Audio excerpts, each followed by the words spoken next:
Bismillahirrahmanirrahim. Alhamdulillahi rabbil alamin. Wassalatu wassalamu ala ashrafil anbiya'i wal mursalin wa ala alihi wa sahbihi ajma'in, amma ba'du. Di antara pembahasan kita pada bab manasik ini adalah yang berkaitan dengan ad-dzabaih atau sembelihan. Sembelihan yang disyariatkan di dalam agama Islam itu terbagi menjadi beberapa bagian. Di antaranya adalah yang disebut dengan al-hadyu. Apa itu al-hadyu? Al-hadyu adalah kullu ma yuhda ilal haram min na'amin aw ghairiha taqarruban ila Allah.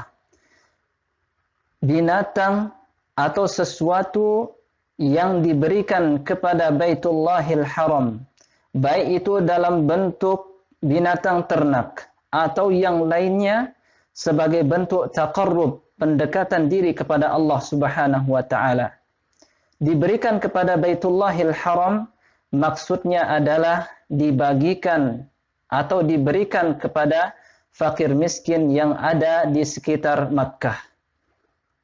Dan al-hadyu ini terbagi menjadi beberapa bagian.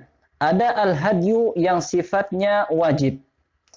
Seperti misalnya ketika seseorang melakukan ibadah haji dengan cara tamattu atau dengan cara qiran, maka dia diwajibkan untuk memberikan hadyunya.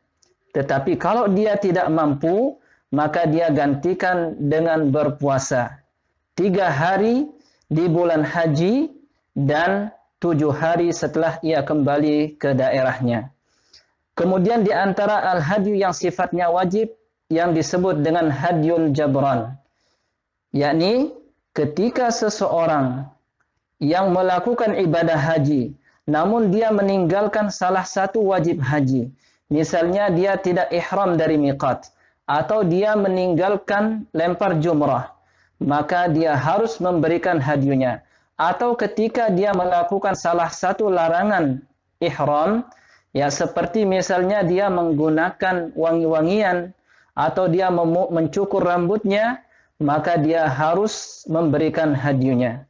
Kemudian di antara hadyu ada yang disebut dengan hadyul muhsar, yakni hadyi yang diberikan oleh orang yang ingin melakukan ibadah haji ataupun umrah, namun ia tertahan ya oleh sesuatu, ya seperti misalnya tertahan oleh musuh atau dia sakit sehingga dia tidak bisa melanjutkan ibadahnya ke Baitullahil Haram, atau ada bencana ya yang menghalanginya untuk sampai ke Masjidil Haram untuk melakukan ibadah haji maupun umrah, maka dia diperintahkan untuk memberikan hadyunya dan dia sembelih hadyunya di tempat ia tertahan tersebut. Kemudian di antara hadyu adalah hadyu tatawwu, yakni hadyu yang diberikan ya sebagai atas keinginan dirinya sendiri, yakni yang bersifat sunnah. Kemudian di antara pembahasan adz-dzabaih adalah yang berkaitan dengan al-fidyah. Apa itu al-fidyah? Al-fidyah adalah ma yajibu li fi'li mahdhurin aw tarki wajibin. Sesuatu yang diwajibkan karena seseorang melakukan hal-hal yang terlarang ketika seseorang melakukan ihram. Misalnya dia memotong rambutnya ketika dia sedang ihram, atau dia menggunakan wangi-wangian, maka nantinya orang ini harus memberikan hadyu. Au tarki wajibin, atau dia meninggalkan salah satu wajib dalam ibadah haji maupun umrah, maka dia harus memberikan hadyunya. Seperti misalnya dia tidak ihram dari miqat atau dia meninggalkan lemparan jumrah, maka dia harus memberikan hadyunya. Berarti di sini fidyah merupakan salah satu bagian dari al-hadyu yang telah kita sebutkan tadi. Kemudian di antara adz-dzabaih di dalam Islam adalah al-udhiyah, yakni kurban. Apa makna kurban di dalam syariat Islam atau dalam istilah syar'i? Al-udhiyah adalah ma yudbah min bahimatil an'am fi yaumil adha ila akhir ayyamit tasyriq taqarruban ila Allah. Yakni binatang ternak yang disembelih pada hari Idul Adha sampai akhir dari hari-hari tasyriq sebagai bentuk taqarrub kepada Allah Subhanahu wa taala. Berkaitan dengan udhiyah ini atau kurban ini, ada beberapa hal yang perlu kita ketahui. Di antaranya adalah jenisnya. Apa saja binatang yang boleh kita gunakan sebagai kurban? Binatang yang boleh kita gunakan untuk kurban itu yang pertama adalah al-ibil, unta. Kemudian bisa juga menggunakan bakar, yakni sapi. Kemudian bisa juga kita menggunakan al-ghanam, kambing. Mana yang terbaik dari tiga hal ini? Ulama dalam hal ini berbeda pendapat. Namun pendapat yang lebih kuat adalah unta lebih baik dari sapi. Sapi lebih baik dari kambing. Kemudian di antara hal yang perlu kita ketahui dari udhiyah ini adalah waktunya. Kapan seseorang melakukan atau menyembelih kurbannya? Untuk waktu penyembelihan kurban itu dimulai dari mimba di salatil Id. Setelah seseorang melakukan salat Id. Kemudian sampai kapan? Ila al-yaumis tsani asyar min Dzulhijjah, sampai tanggal 12 Zulhijjah. Dan ini merupakan pendapat jumhur ulama dari kalangan Hanafiyah, Malikiyah, dan Hanabilah. Mereka menyatakan bahwa waktu untuk melakukan kurban itu 3 hari. Tanggal 10 Zulhijjah, 11 Zulhijjah, dan 12 Zulhijjah. Adapun pendapat dari ulama kalangan Syafi'iyah dan salah satu pendapat dalam mazhab Hambali, dan ini yang dipilih oleh Ibnu Taimiyah, Ibnul Qayyim, Imam Asy-Syaukani, ya, kemudian Syekh Abdul Aziz bin Baz, kemudian Syekh Utsaimin menyatakan bahwa waktu untuk melakukan kurban itu 4 hari, yakni tanggal 10 Zulhijjah, 11 Zulhijjah, 12 Zulhijjah, dan 13 Zulhijjah. Kemudian di antara hal yang perlu kita ketahui tentang udhiyah adalah yang berkaitan dengan beberapa hukum. Di antaranya adalah at-tatslits, yakni membagi daging kurban tersebut menjadi 3 bagian. Sepertiganya dia makan dengan keluarganya, yakni orang yang berkurban tersebut memakan sepertiga dari daging kurbannya. Kemudian sepertiganya lagi dia simpan untuk waktu yang akan datang. Kemudian sepertiganya lagi dia berikan kepada fakir dan miskin. Akan tetapi ini hukumnya sunnah. Kemudian di antara hukum yang berkaitan dengan udhiyah kurban adalah idza ayyanaha ta'ayyanat. Apabila seseorang memastikan bahwa binatang ini, ya misalnya kambing ini, ya saya akan jadikan sebagai kurban saya, maka kambing tersebut harus digunakan sebagai kurbannya. Tidak boleh dia jual kembali. Kemudian di antara hal yang berkaitan dengan adzabaih adalah al-aqiqah. Apa itu al-aqiqah?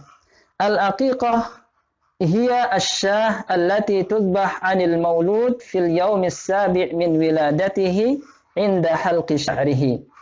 Kambing yang disembelih untuk anak yang baru dilahirkan pada hari ke-7 kelahirannya ketika rambutnya dipotong. Ini yang disebut dengan aqiqah. Kemudian kapan waktu secara berurutan seseorang melakukan akikah? Sebagaimana telah kita sebutkan tadi pada pengertian akikah, bahwasanya akikah itu dilakukan pada hari ke-7 kelahiran seorang anak.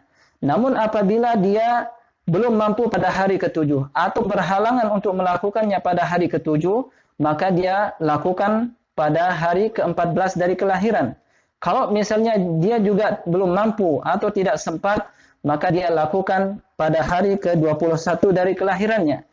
Jika juga belum, maka dia boleh melakukan kapan saja. Akan tetapi sebaiknya dilakukan pada hari kelipatan dari angka 7. Yakni misalnya dia melaksanakannya pada tanggal 28 dari hari kelahirannya, 35 hari ke-35 dari kelahirannya, dan seterusnya. Kemudian di antara hal yang perlu kita ketahui dari akikah ini adalah adaduha. yakni berapa binatang yang kita sembelih atau berapa kambing yang kita sembelih untuk anak yang baru dilahirkan. Untuk jumlah kambing yang disembelih untuk akikah dari seorang anak, apabila anak yang dilahirkan itu adalah laki-laki, maka dianjurkan atau diperintahkan untuk menyembelih 2 ekor kambing. Akan tetapi ketika anak yang dilahirkan itu adalah perempuan, maka dia menyembelih 1 ekor kambing. Kemudian di antara hal yang perlu kita ketahui dari bab dzabaih ini adalah berapa usia dari hewan yang akan kita jadikan sebagai dzabaih. Hewan yang boleh kita gunakan sebagai dzabaih itu untuk ibil, untuk unta, itu adalah ma'atamma khamsa sinin. Unta yang sudah genap usianya mencapai 5 tahun. Kalau kurang dari itu, maka itu tidak boleh digunakan untuk sebagai dzabaih. Kemudian untuk al-baqar, untuk sapi, ma'atamma sanatain, yakni sapi yang sudah genap usianya 2 tahun.